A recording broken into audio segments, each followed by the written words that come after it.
Hi and welcome to Check Your Thread, a podcast about sewing more sustainably. My name's Zoe and I'm obsessed with sewing. I've been blogging about it for over 14 years and I'm the creator and host of the popular handmade wardrobe challenge New Made May. But, like many people, I've become increasingly concerned about the climate crisis and the way that my lifestyle contributes to it. So in this podcast, I'll be nerding out about making clothes whilst exploring how to minimise the negative impact that it may have. I really hope you'll join me in this journey. Are you doing okay today, lovely listener? I'm doing all right. There's still at least a month of winter ahead, but there are some hints of spring here and there, which is really making me feel positive. Are you making anything at the moment? Since last week's episode, I've finished up a stripy nipped top for myself. It's basically a replica of a me-made top that I used to own and I wore to death and I've sorely missed. I've used the gable top pattern by Jennifer Lauren Handmade, which is the same pattern that I used to make the first one actually. It's a fitted style with long sleeves and a slash neck, and it works really well underneath my beloved dungarees and pinafores. My original version was made from navy and white striped single jersey, and my replica is made from a velour jersey, but it has the same navy and white stripes. So hopefully it'll function the same, but maybe be a bit warmer, which I'd be very grateful for. Obviously, completing a from-scratch project means that I've done some mending also. So my son has a pair of joggers that I got in a charity shop. They're originally probably just from a supermarket, but the fabric's actually pretty good quality. It's like a denim kind of fabric on the outside, but on the inside, it's a loop-back French terry. So the elastic was a bit too loose and they kept falling down and there wasn't really a way to tighten them up. So I decided to completely take out that elastic and replace it, which ended up being a little bit more involved than I thought it was going to be because the way that they'd applied the elastic actually meant having to remove the entire waistband. But I did it and it was worth it and they stay in place much better now, so that was cool. I've also been working on a bomber jacket for my husband. That's quite an involved project that is involving a lot of hand stitching because I'm binding all the seam allowances inside. So I've actually got it on the go alongside all my other projects. So that's going to take a while, I think. So on to other sustainability endeavours. So you know how I'm always chatting about non-sewing related things that I'm trying to do to live more sustainably and how I'm often asking for your suggestions? Well, previous guest Jen Gale from the Sustainable-ish podcast has gone and done us a solid and come up with 100 suggestions. She's just launched a new challenge that is asking people to pick 23 things to try during 2023. As you might have guessed, it's called 23 in 23. Obviously, you don't have to stick to Jen's suggestions, but they are really, really great if, like me, you're often stumped for ideas on actions to take. Jen's created some handy free downloads for this challenge. I'll put a direct link in the show notes so you can download them yourself, because I actually found it quite hard to find it during a general online search. Having had a quick scan through, I'm actually pleased to see that a lot of the suggested actions are ones that I already do, but I'm sure that there's some other stuff from it that I can implement. As always, I'll report back. And if you check it out, let me know if there's any actions in Jen's list that you plan to try. Okay, so many thanks this week to new patrons Alison, Lisa, Pat and Anne. You are total stars for supporting the podcast and making the leap to sign up via Patreon. We've also lost a number of patrons over the last month. I just want to say to those who have had to cancel their support that I totally understand. Times are tight. And I want to thank you so much for the support that you were able to offer. And I hope that you will continue to listen and enjoy the podcast each week. Signing up to support the podcast via Patreon is really quick and easy. I support a couple of other creators over there and it honestly takes less than 2 minutes to sign up. And most of those 2 minutes for me were spent trying to find where I'd left my debit card. Find the podcast at patreon.com/checkyourthread and see how you can sign up.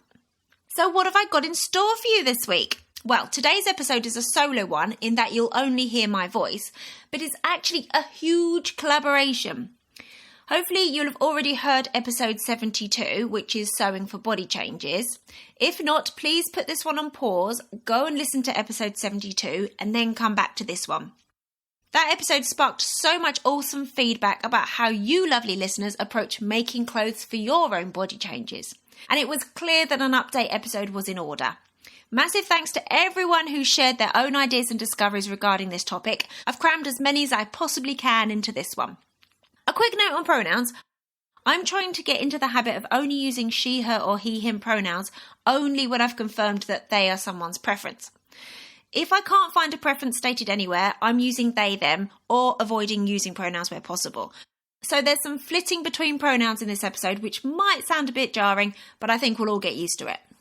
Right, there's a whole bunch of useful links in the show notes for this episode, plus that link to Gen Girls 23 and 23, and you can find them at checkyourthread.com. Enjoy!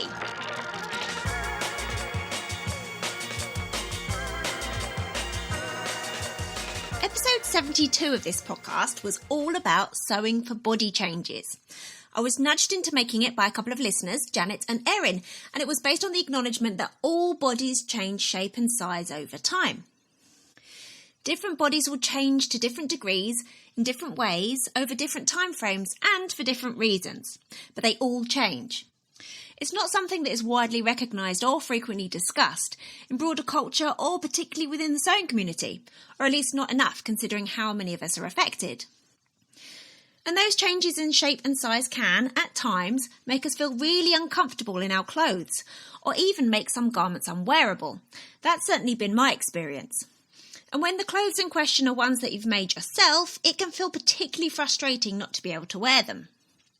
But our ability to sew also offers us the unique opportunity to factor in and accommodate for these fluctuations. I shared heaps of ideas and approaches for garment projects, sewing patterns and design features that may help you create garments that you can enjoy wearing during spells of fluctuation, or at least for longer.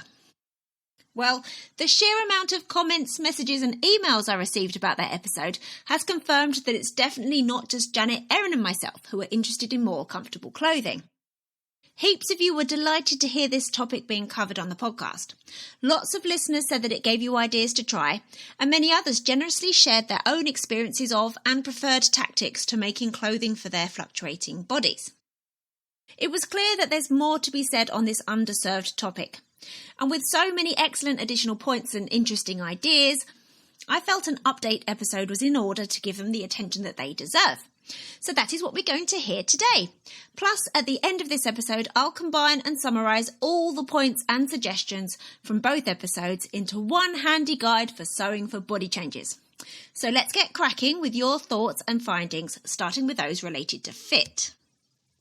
Listener and patron Elaine has a tactic that is also one of her sewing resolutions for this year. She has decided to cut a bigger size and then fit as she sews and make more toiles. Elaine says, I'm going to baste and adjust more. All the advice says to cut the bigger size, but it is something that I've resisted and managed to get away with. But I'd rather have adjustment room to increase clothing longevity. Elaine also adds that she plans to finish seams separately for future adjustability. This last point is echoed by listener and patron Caro, who says, I've been sewing for a few years now. It's so sad to find that some clothes I've made are now tight around my middle-aging belly. I will definitely plan for more ease and wider seams for future me. And that's a great point. Adding more ease where you think you'll need it may slow the sewing process down a little, but it'll be so worth it to have a garment that will be used for potentially much longer. This point is reinforced by listener at Stitch It Sustainable on Instagram. She noted that putting a lot of effort into fitting garments for her body means that if she gets bigger or smaller, it's still the correct overall shape. She adds, if something's a little tight in one place when it's made, then it only takes a small change in size to make that garment unwearable. Which is such a good point, and I'm very grateful to have had that spelt out to me. I've definitely been guilty of checking the measurement chart for a pair of trousers, for example, and ignoring that by picking a single unaltered size, I'll be left with more ease in the hips than the waist. Yet experience tells me that it's my waist that is more likely than the rest of me to fluctuate, which means I'm basically baking in a level of obsolescence when I make that size, without alterations at least. Another excellent point made by Caro above, and previous guest Liz Hayward, is adding a wider seam allowance which makes future alterations more possible. This really helped Liz when recently she let out the waist on 7 pairs of trousers due to not being able to exercise as much after catching COVID. Occasionally you'll see patterns with wider seam allowances in certain places. Off the top of my head there's the Lander pants pattern by True Bias that gives a full inch on the side seams if memory serves. But it's such an easy change to make that would take very little additional time. Adding wider seam allowances on the side seams of trousers, jeans, dresses, fitted skirts and tops will give you more wiggle room, especially if you finish the edges separately and press the seam allowances open. If a fitted dress, top or jacket has a centre back seam, you can make that seam allowance a bit wider too, just in case. And remember we spoke about those tailored men's trousers in episode 72? Why not add some additional width to the centre back seam allowance and add a seam down the centre of any waistband or facing for future adjustability? In a similar vein, listener Sarennya emailed with a tip that they've seen used in Indian and Sri Lankan clothing like salwars, which are woven garments that are quite fitted at the top but have a long flowy skirt. Apparently those garments are often made with extra wide seam allowances under the arms and the side seams, and they usually have 3 seam lines sewn in at slightly different distances, so that the wearer can unpick a seam to make it bigger if needed without having to pull out the sewing machine. Along the same thread of building future-proofing into the seams, previous guest Erin noted that garments that have been stitched using a regular sewing machine rather than an overlocker will be easier to unpick and let out in the future. So you could consider using a zigzag stitch on a regular sewing machine for knit projects, or on the side seams at least. And if you were tempted to whiz up a garment made from woven fabric through your overlocker, don't do it. Take the time to stitch it with a straight stitch and deal with the raw edges as a separate process. Let's move on to the topic of garment styles and what's been working for you. Previous guest Shams made a super interesting point. Of course she did. She wears a lot of traditional and folk garments and acknowledged that those garments are inherently better at accommodating body changes that many people go through over a lifetime. Shams says, as I've been losing weight over the last few months, I'm noticing that my more fitted/less traditional garments are beginning to need alterations, while the tunics, kaftans, harem pants, unstructured blouses and wrap skirts are still fine. This point is so important because, firstly, it reminds us that sewing for body changes isn't always about preparing for getting larger, and also because it encourages us to cast our net wider when looking for sewing inspiration. There are so many new sewing patterns coming out all the time, and I think many of us, myself included, get stuck on the same sources to update us about them. However, people who are drawn to sewing vintage styles or other styles that are not very well served by most pattern companies, they are used to looking further afield for project ideas. Thanks, Shams, for reminding us that we all can. It might be fun to explore styles and patterns that aren't necessarily ones you see plastered all over Instagram all the time. I know that Shams is a fan of Folkwear Patterns, an independent pattern company that was started in the 70s. They have heaps of really interesting patterns inspired by traditional folk garments from around the world. My fave is the old Mexico dress that looks like a traditional hupil, which would be an amazing canvas for embroidery or to showcase a panel of special fabric perhaps. In a similar vein, at She Snipped and She Sewed on Instagram let me know that she is currently making a gathered flowy blouse using a pattern from a Japanese pattern book. As she noted, those books often feature slightly oversized styles with little waist definition, ideal for those of us who need to factor in bloating and/or size fluctuations. If these intrigue you, but you're not too sure where to start, check out JapaneseSewingPatterns.com. They have a list of recommended Japanese sewing books, lots of reviews in the form of blog posts, plus an ebook for sale in English to help non-Japanese speakers navigate the characters and differences in garment construction methods. Handily, for English speakers, some Japanese pattern books have now been translated, so just Ecosia Japanese sewing books in English. More points about successful garment styles. At Poti_Maron on Instagram was looking for new jeans during lockdown when they obviously weren't moving around so much. They chose a wide-legged style of jeans, and now that they're moving around more and they've lost a bit of weight, the jeans now sit on the hips, but the style is still looking good. And that's a great point. Wide-leg styles could work for longer than skinny styles.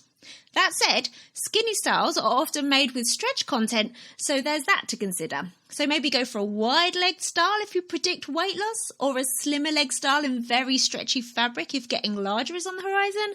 I'm not sure. At Autumn Yarn on Instagram mentions that any shifts in size tend to happen on her hips with little shift in her waist measurement, which is why Autumn Yarn tends to stick to skirts and dresses. And that's a great point. And I guess that it really pays to have some awareness of how your body tends to fluctuate. As someone who sees my fluctuations almost exclusively on my belly, I must admit that much of my initial advice was directed at people who experience fluctuations in the same way. Lots of you lovely listeners mentioned making garments with ties, which are, of course, inherently adjustable. And I don't think I put enough emphasis on garments with ties in the original episode, so thank you all. For example, in summertime, @Celebrinthal on Instagram enjoys loose dresses made in thin knits that can then gather in at the waist with ties or a sash. There are also a lot of patterns that include ties inserted into the side seams, waist-shaping darts or elsewhere.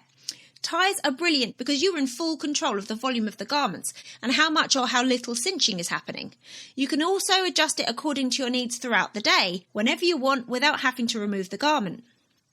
In the episode, I briefly mentioned the Lyra dress pattern by Tilly and the Buttons that has an optional tie belt that can be used to bring in the fullness, and the Greta Dungarees pattern by Made by Wardrobe that has ties, but I definitely should have placed more emphasis on ties as an option for other types of garments too. @Myrtle_sweet on Instagram pointed me to the tea dress and top pattern by Sew House 7. That's been on my radar for years, but now Ginny has brought it back to my attention, I really want to make it. The pattern includes 2 different widths of ties that are attached in different ways and can be tied at the front or the back, so lots of options there. @AmyJustBobbinAlong on Instagram highlighted the fringe dress pattern by Chalk and Notch as another great option that has optional waist ties that can be inserted in a couple of different points. The fringe dress could also fit under the faux fit and flare banner if you're into the fit and flare look but you can't handle too much actual fit. I've actually made the fringe dress pattern and inserted the ties into the front waist shaping darts and tied it up at the back. And inevitably I let it out at some point during the day. Ties are a super easy addition to sewing patterns that don't include them. I actually included this idea in the alterations section of my Mend It Wear It Love It book for adding to existing garments. So if you have a loose fitting sewing pattern but you think you might want to control the fullness a bit, you could easily make and insert your own ties into the side seams, waist shaping darts or at other points. Listener Nikki wrote, "The other thing that has worked for me is waist ties in dresses and skirts, either from the side to tie at the back or 2 short ties on either side to pull the waist in a bit but still allow flexibility. I think the idea of 2 short ties at the side is really lovely." And Sophie, aka acorn_formed on Instagram, sent me a photo of a truly gorgeous vintage dress that she owns that has this side ties feature. Still related to ties, in episode 72 I listed a bunch of patterns for wrap style garments that include ties to fasten them. I mentioned wrap cardigans, wrap dresses and jumpsuits, but Nikki's comment highlighted to me that I didn't mention wrap skirts. What an omission! @Autumn Yarn on Instagram recommended a couple of wrap skirt patterns, the Seamwork Laura skirt pattern and the wrap skirt pattern by In the Folds that's available through the Peppermint Magazine website, which is a free one. They've also found success with using the skirt portion of a wrap dress pattern and leaving off the bodice and adding a waistband.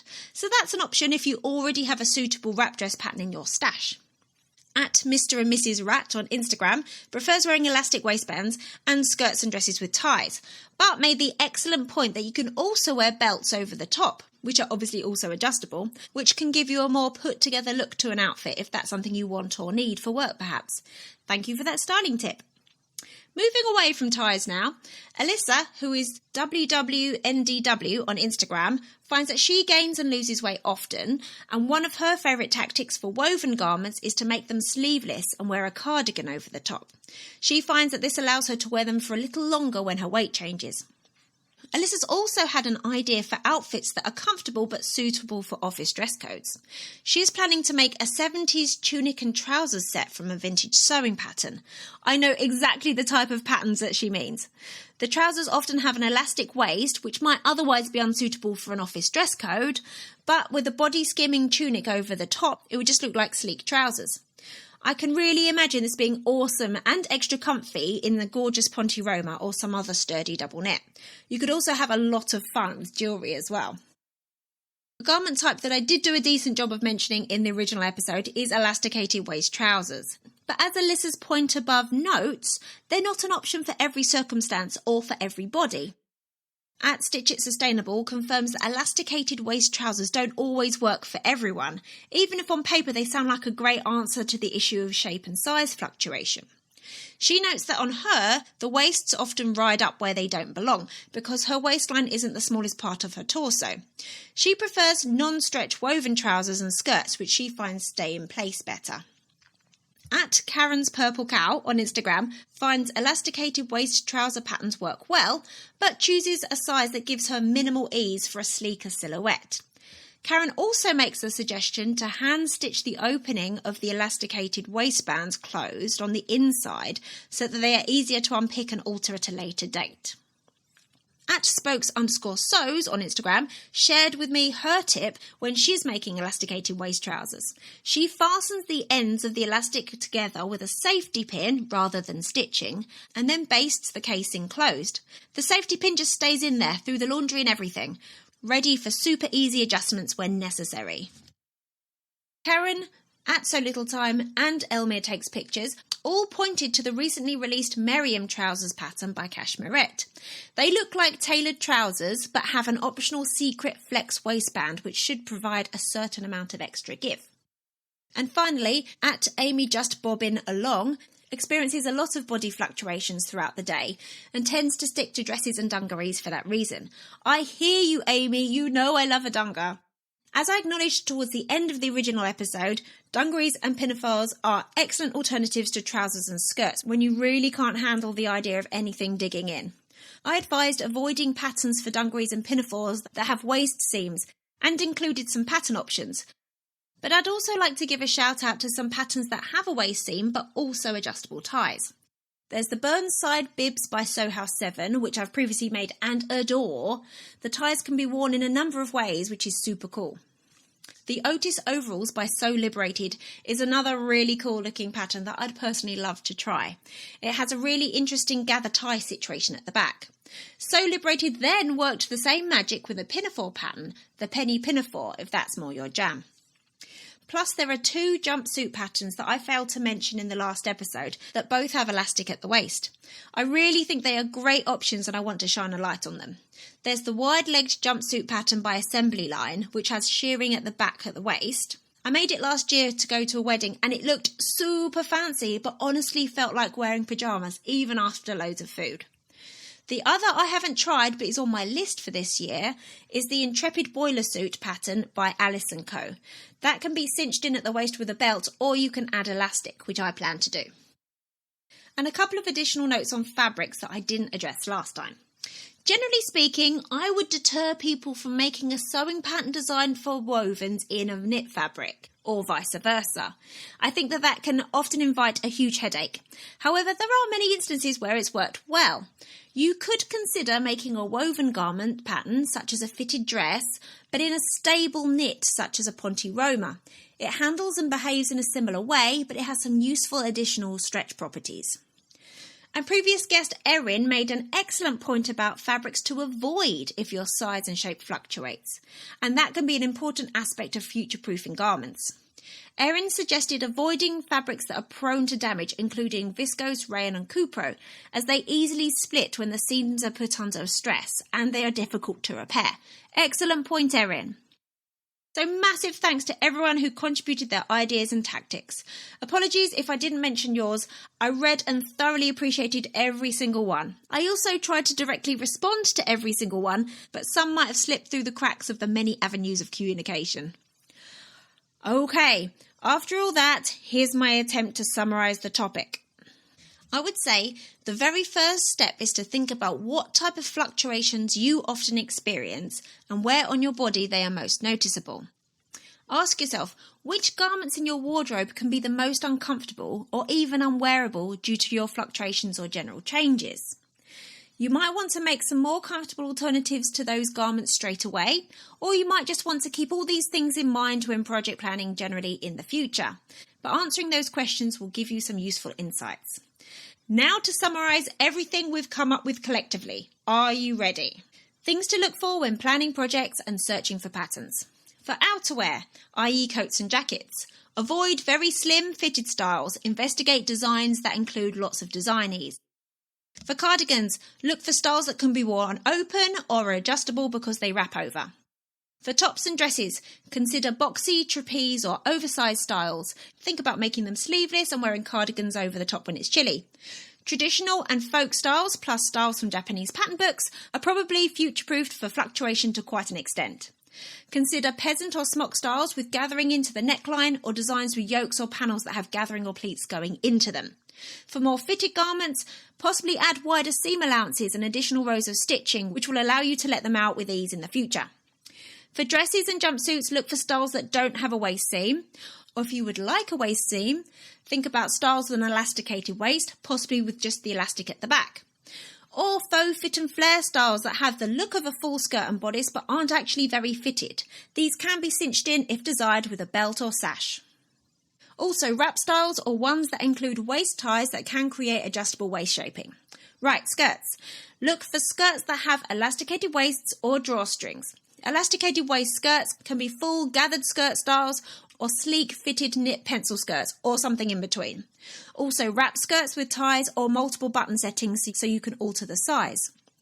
For trousers and shorts, once again, they're elasticated or drawstring styles. Consider sizing down if you prefer a sleek silhouette. With skirts and trousers with waist elastication, the following things can help with future adjustments. Cut the elastic with additional length and overlap the ends, possibly even using a safety pin rather than stitching to make it into a loop. Insert the elastic into a channel rather than stitching it to the top edge. Make sure you can easily open up the channel or casing again and access the elastic, and don't stitch through the elastic. Look for skirt and trouser styles with elastication just in the back and consider using buttonhole elastic for maximum adjustability. For trousers, also look for adjustable straps with sliders or D-rings at the sides or back waist. Make the waist size a little larger than you need so there's room to expand into when you need to release the straps. Wide leg styles may have more longevity than skinny leg styles, unless they're super stretchy skinny styles.